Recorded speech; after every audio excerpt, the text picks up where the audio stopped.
Today, we're joined by Dr. Eric Endlich, Stephanie Martin, and Alex Morris Wood. Dr. Eric Endlich is the founder of Top College Consultants, an organization dedicated to improving access to college for students worldwide, especially those with ADHD, autism, dyslexia, and other learning differences or emotional challenges. A clinical psychologist with over 30 years of experience, Endlich is on the Learning Differences Neurodiversity Committee of the Independent Educational Consultants Association. He has taught psychology at Boston College, Tufts University, Suffolk University, and UMass Boston. He writes regularly on college admissions and has been interviewed by Forbes, Business Insider, College Confidential, and U.S. News and World Report. Stephanie Martin is president of College Living Experience, a leading provider of post-secondary supports for young adults with learning differences. Martin leads the charge in helping the neurodiverse population gain experience within post-secondary and college settings by coming alongside each student as they forge their path towards independence and sustainability. She earned her bachelor's degree from the University of California, Berkeley, and her master's degree in special education from St. Mary's College in California. Alex Morris Wood is the Director of Transition Services and Outreach at Beacon College. Morris Wood designed Navigator Prep, Beacon College's virtual transition to college program for students and parents, in an effort to proactively address the executive functioning, social integration, and emotional regulation deficits that impede college success. Since its launch, the program has expanded, working with students entering colleges across the country, juniors starting the college search process, and collaborating with high schools and colleges to implement this program at their respected institutions. He has a master's degree in mental health counseling focused on adjustment disorders for students with learning differences entering college environments. All right, so we'll start with Dr. Endlich. Eric, according to a November 2017 Hechinger Report article, experts estimate that up to 90% of students with disabilities are capable of graduating high school fully prepared to tackle college or a career if they receive the proper support along the way. But in general, I'm wondering, are these students receiving that type of support, such as teaching students the soft skills like how to study, manage their time, self-advocate, that will help them in higher education? That's a great question, Daryl. I think that students are getting really good support in high school for graduating high school. The skills they need to thrive in college, though, are different, and I think there's a lot of focus in high school on academic readiness and the skills they need to get through high school, which are different from the skills they need in college. In college, they need to be able to manage their time, they need self-advocacy, they need to be able to get along with roommates. There's a whole bunch of other skills, and I think they are often not being addressed as well as they could be. Thank you, Eric. The next question is to you, Stephanie. A recent RAND Education and Labor survey of the nation's K-12 principals found that 45% of those surveyed reported that their school leadership preparation programs did not adequately equip them for supporting the needs of students with high incidence disabilities when they first started the job. These disabilities were described as speech and language impairments, learning disabilities such as dyslexia and developmental aphasia, and mild intellectual disabilities. My question to you is, what does this inadequacy mean for college aspiring students with LD? It's a good question. I think what it does for those students and their families is to recognize what they're going to have to do as a unit, as a family unit, internally, and prepping them for those particular opportunities within the college setting. I think that understanding what Eric referenced in terms of time management, socialization, being prepped and ready for an environment that is completely different than high school is going to be an essential task that both the student and the family work on in conjunction with the supports from the high school. Thank you, Stephanie. Next question to you, Alex. Yes. Schools often assume parents are teaching their children how to speak up for themselves, how to study for tests, and prioritize homework assignments. But according to a recent brief by the National Collaborative on Workforce and Disabilities, that may not necessarily be the case. Is that your experience? Yeah, absolutely. And I think you have a really key word there, which is assume. I think so often we make assumptions that what's going on in school is being translated home. And I think that if we could increase collaboration and communication, especially between the student, the parent, and the school all together, then we can create a plan that is universal for that student. I think that the more direct and concrete and individualized it could be, we can then empower families to deliver those skills at home. Thank you. Back to you, Eric. Has COVID added a new wrinkle to the transition process, as students may or may not be transitioning to an in-person experience, at least straight away, and face even more issues with access and accommodations? Absolutely. We could probably spend a whole session just talking about the impact of COVID. Let me be clear that students have very different experiences. Some students are really finding this very helpful to learn remotely or in a hybrid setting. They have fewer sensory distractions. They're more comfortable at home. It reduces social anxiety. Some students are getting better grades. A lot of students are really struggling without that in-person contact, without someone, sort of looking over their shoulder, and also without all of that in-person support. It's very different if you're in the high school and a teacher or specialist can walk into the room or walk down the hall and say, hey, can I help you? Are you okay? There's much more of a disconnect, I think, with remote learning.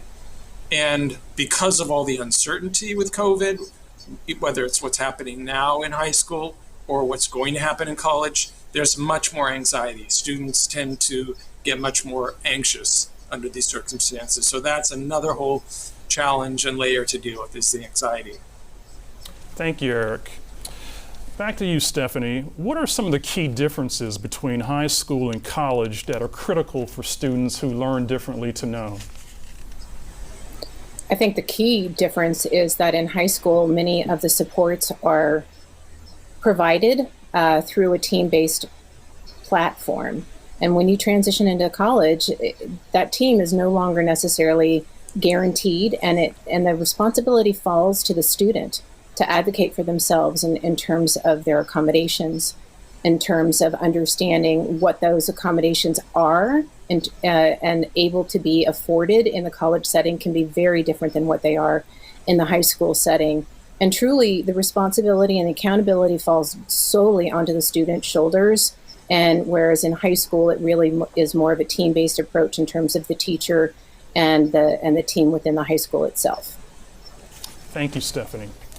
Alex, what are the most basic accommodations offered by colleges and universities in general? Yeah, great question. The most common is extended time for tests, and that usually comes with separate testing. So for students with ADHD, processing deficits, getting that extended time, typically time and a half, is offered. The use of a computer to do written assignments, especially essays in an exam, but usually the accommodations are exam-based. They're not always classroom-based. The other most popular is getting notes provided, and important to know that every college does that differently. Some colleges, you might have a peer that's able to take your notes for you. Others, there's assistive technology that could help. But it's important to also know that even the use of a calculator in a math class is an accommodation in college. Thank you very much, Alex. Eric, what are the most important college readiness skills? So that's a great question. Stephanie touched on self-advocacy and how much more it's on the student to take the initiative than it is in high school. That's really key. But another piece is self-awareness. And students can work on this in high school by getting feedback from those around them.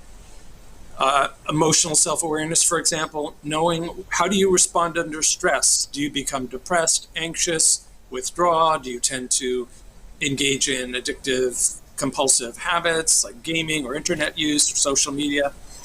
And then knowing what are some go-to skills, go-to strategies you can use when you're in college if these problems start to occur. So knowing yourself is really important, so you know what kind of resources and helps to be reaching out for. Thank you, Eric. Stephanie, we've been talking a little bit about this, but let's dive in a little more, a little deeper. What advice would you give young adults about the importance of self-awareness and the courage and confidence it takes to disclose about getting the help they need and the protections that they are due under law? In the college setting or in the high school setting? In the college setting, yes, specifically in the college setting.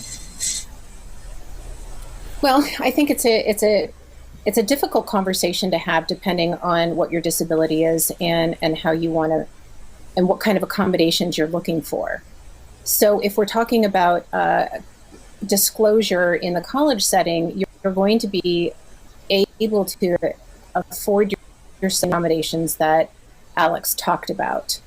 It also allows you to potentially take reduced course load if necessary, depending on what's happening within your college experience. I really think that it's a conversation to be had in advance, and it's not necessarily one that is going to be universally applied to all students. I think it's individual according to what their needs are and how they want to apply it for themselves within their own college experience. Thank you, Stephanie. Alex, what would you say to parents who might inadvertently jump in and be their child's quote-unquote voice when it comes to assessing services and supports? Yeah, I think the first thing I want to say, it's totally normal to play that role. You've been doing it for so long, so it's really hard to make that adjustment so abruptly. So I think it's really important to work collaboratively with your student or your child on what is going to be the role of the parent at the college. How do you assess the services as it relates to student responsibility versus college responsibility versus how parents can increase problem solving remotely. So I think it's all about conscious discussions around that transition and just being totally okay with the fact that it's going to be difficult, it's going to be an adjustment, and there's going to be hiccups. Thank you, Alex. Eric, research published in 2018 in Frontiers in Psychology found that participation in a brief but intensive summer transition program may help prepare autistic college students to self-advocate and engage with diverse peers in college contexts and empower autistic students to take on leadership roles. In line with that, Beacon College launched Navigator Prep. Stanford University and Smith College, among other schools, have launched or are now launching and developing transition or bridge programs for incoming neurodivergent students. Going forward, how critical can such programs be to boosting the persistence rate of collegians with learning disabilities? Well, I think that those programs can be phenomenally helpful. It is a really critical time where there's a huge leap in independence. It's an enormous transition, not just the difficulty academically, but the independence, independent living skills, the need for organization and time management. So if students start building some of those pieces during those bridge programs, they are going to be, number one, much more ready in college and also much more confident in college. If they get overwhelmed by that huge leap when they start college, they could become so anxious that they can't be effective in their freshman year. So I think those programs can play a really big role. Thank you for that, Eric. And to wrap up our discussion today, let's do a little bit of speed advising, if you will. In one sentence or a phrase that begins with, "Don't forget to," and you fill in the blank, what advice would you give to an incoming collegian with LD, the parent of an incoming collegian with LD, and a college faculty member who interacts with students with LD? And we're going to do ladies first. So Stephanie, what advice would you give to an incoming collegian with LD? Don't forget to check out all your resources on your campus. And to a parent? Don't forget to let them fail. It will allow them to problem solve and become more independent in the long run. And finally, to a college faculty member. Don't forget to acknowledge that they're all individual and will have unique needs in and of themselves. Great, thank you, Stephanie. Alex, to you. Great. For a student, I would say don't forget to create a system to remind yourself about how to use supports. So to one step after, I think, what Stephanie said. For parents, I would say don't forget that setbacks will happen. Totally normal. And then for a professor, don't forget to normalize accessing support in a college campus. Wonderful, thank you, Alex. And lastly, but not leastly, to you, Dr. Enlick. Yeah, I think Stephanie, Alex, and I are all on the same page. I would say to the incoming student, don't forget to register with Disability Services before school starts. Don't wait till school starts. Get that all set up before the first day of class. To the parent, I would say, don't forget to start dialing back your role in high school so the student can start stepping up in ways that they're going to need to do in college. There was an article just today in the New York Times about letting your kids empty the dishwasher. And to faculty, I would say, don't forget to treat each student as an individual and ask them what they need. And be flexible, and be open that this student's needs may be different from what other students' needs, but it may be valid and important.